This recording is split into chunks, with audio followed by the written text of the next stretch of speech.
You know, guys, we just got a report that Buddy Lazier's engine is making a popping sound, and it looks like it's actually Castroneves. Castroneves with a problem and quickly dives to the inside of the racetrack, brings it onto the apron and into his pit area. So both of the Penske cars are having problems. Of course, DeFerrin was involved in a crash, and now Castroneves appears to have some kind of an internal problem that has caused some smoke at the rear of the field. With the left rear with the center lug. They finally get it off. Whoa! Jackass Helio Castroneves that lost it out of second place and got the wall on the backstretch big time. A lot of bumps coming out of turn 2. Paul may have caught him out there. We don't know quite yet. Okay, Helio. Here it is, Scott. Maybe just a little bit high coming off the turn, Paul. Then he starts to tighten the wheel up because he knows he's going towards the outside wall, and then it just brings the back end of the car around. Now if he goes towards the inside, see he's a little bit high. He's going to start to turn it tight now. He knows he's a bit too high, wants to miss the wall out here, so he tightens up the steering, and sure enough, it's just enough to bring the back end of the car around, and he knows the inside wall's coming. You know, in a lot of ways, that's not dissimilar from the accident George Mack had, except he brushed that outside. Lost it, didn't touch anything, so they had to go an extra, and another car spinning. Yellow flag is out again. And this time it's Helio Castroneves and Roger Yasukawa. First from Michael Andretti's cockpit. What happened there, Paul? Roger Yasukawa lost the back end of the car. The back end came around. Here's from Roger himself. Now you saw some quick hand movements right there as we see him taking in Castroneves to the wall. The back end of the car got loose. He tried to correct it, tried to catch it, but that speeds. It's very. Remember, these guys are doing that at 215, 20 miles an hour. You see the cars move around. A little bit of a touch. Look at that left front wing of Castroneves is right there. Sheer damage end plate. Yep, damage to the end plate right front of Helio Castroneves. They stay green. Whoa! And the yellow flag comes out. Flat across there has lost air. We watch now. Watch the cars going through there, and here you go. You can see the right front wing of Castroneves slice the rear tire of Vitor Meira. That end plate of Castroneves' car is like a razor blade, just will actually track of in this run, but Kanaan still leads. We'll be back after this message. The lead is now 2.3 seconds for Scott Dixon. Back to Tom Michaels. And we got a crash up here. It is Tomasz Inge and Helio Castroneves coming down into that bus stop area. IndyCar Series champion is fifth. Very quickly, we've got a replay on the incident involving the Ingo. Wow, and that was a big hit as the 3-car of Helio Castroneves looked to hook wheels with the 2-car of Tomasz Inge, and Helio nearly nosed into the Armco at a 90-degree angle. I'm not sure he could have hit it any harder than he did. That was a very violent. As we have a yellow coming out, the 3rd car is Sam Hornish Jr. Oh, and we've had another crash involving 2 cars. That looks like it's coming. It's Helio Castroneves, the 2-time winner. He has completed every lap that he has raced here at the Speedway in all of his prior races in the 5 times that he's been here. Here in his 6th, on lap number 110, he hits the wall. 4. Oh, there you go. Helio had a run on Rice because Rice got held up by traffic, and he thought he would just be able to get underneath Rice, carry the speed through, and Buddy Rice just didn't know that he was coming because the closing rate was so fast, and the cars just touch, and then they go into the same. That's on the outside of the racetrack. The cement wall is what they're rubbing against now, but when they hit the wall in the turn, 3.3-mile racetrack. They make the way back. Oh, and Helio crashes again! Up on the curbing and just spins the car around. The bad luck continues. Let's listen. Bad luck continues. Here it is. And something looks like the car's often askew already when he's actually going into the middle of the turn. He comes out of the apex, going through phase 3, as we call it, towards phase 4. Really don't know, but You know, Helio Castroneves does not make mistakes. Now let's watch the car on the front of the screen. Through the turn as normal. Now, there was no problem with the track, really, because if that was something on the track, then you would expect Dario Franchitti to run into the same fate that Scott Dixon did for the speed that you're moving at. And you can see the wing now is damaged on Helio Castroneves' car. So Helio obviously picked up a piece of the debris. Now we're under yellow, so they're going to be able to fix this, and Team Penske has a spare wing ready. And save a little bit of fuel. All right, let's watch for Helio Castroneves in the replay here. Now, when there's an accident like this, you keep your eye on the car, and then, no, it's not him yet. He's there. Here comes Castroneves. See that piece coming down? See the piece coming down? Right. Just took it off. So when there's an accident, and Scott, you can please chime in here, but you don't just look at the car that hit the wall. You got to make sure you don't get caught up in some little piece, because you're going 200 miles an hour.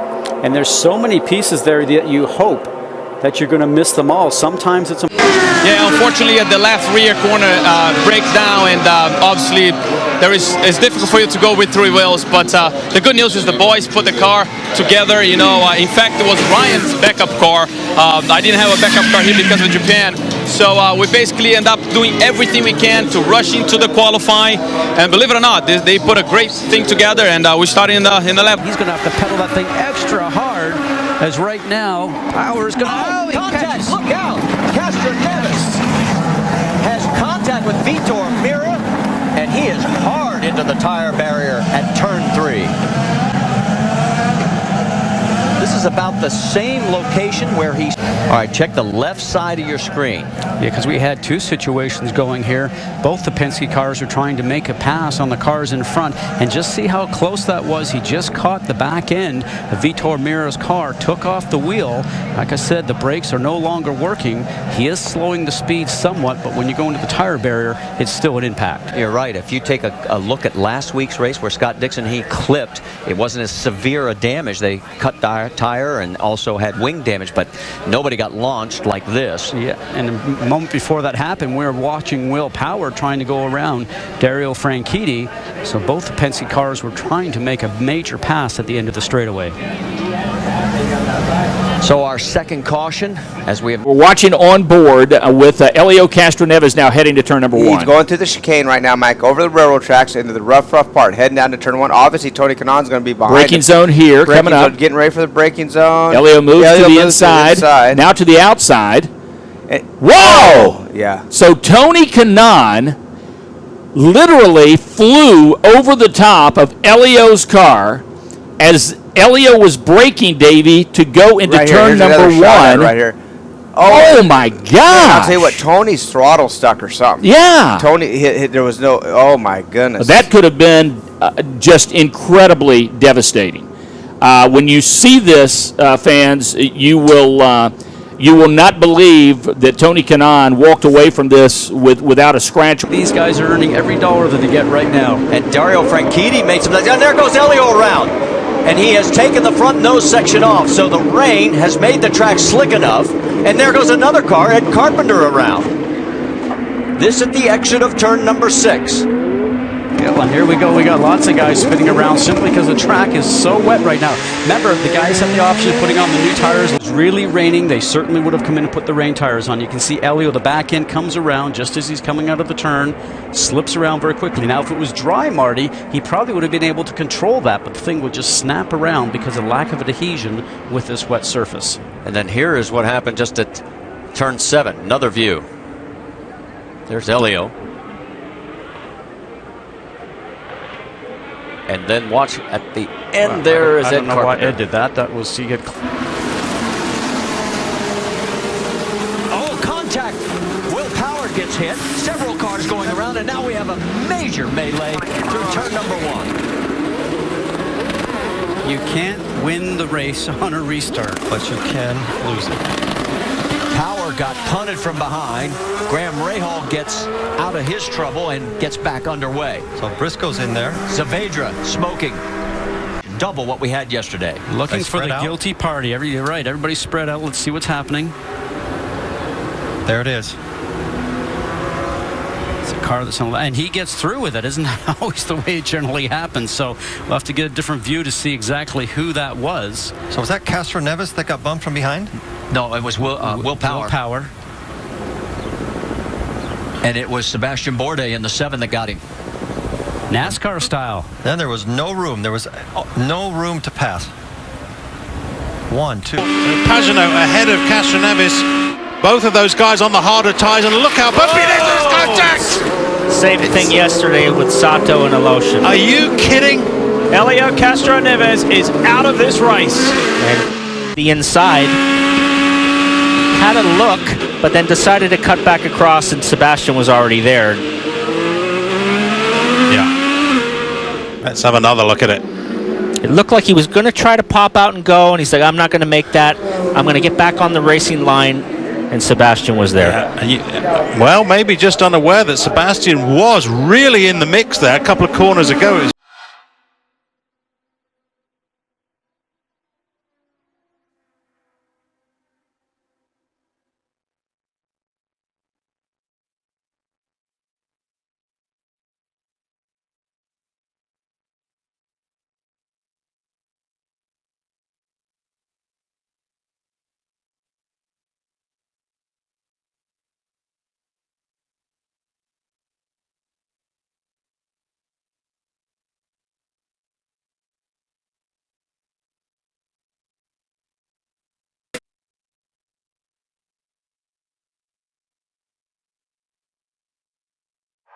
Oh, there's a big change on the front for Charles Garden, and look out!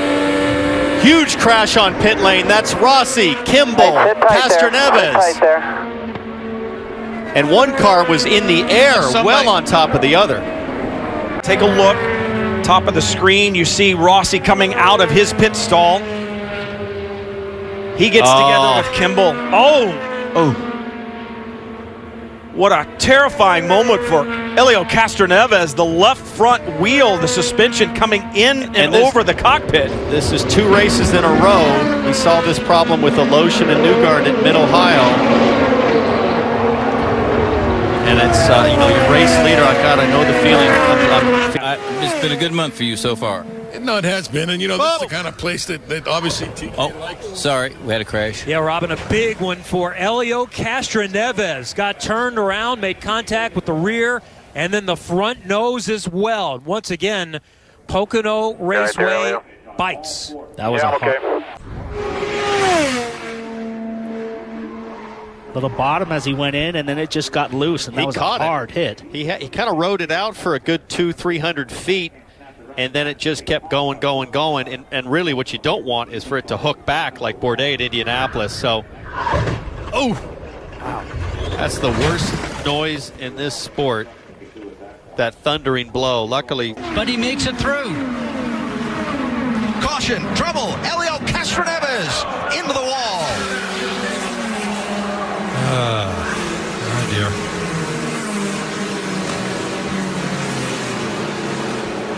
Look for the yellow car. Wow. Same thing. That's the same thing we've been seeing all day. Ryan Hunter-Reay directly behind him, and Alexander Rossi made some brilliant moves not to get collected in that accident.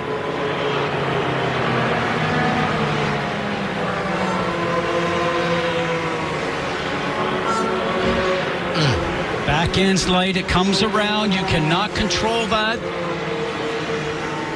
That really lit it up. You can hear the wheels spinning. And he spun! Helio spun on pit exit! Now he has to try to get through the gravel. Luckily, the gravel's damp, which makes it a little easier, but no, the motor's not running. I think he... this is going to be hard for him to get out of there. Stay on the power, son. Fire it up. Fire a rooster tail.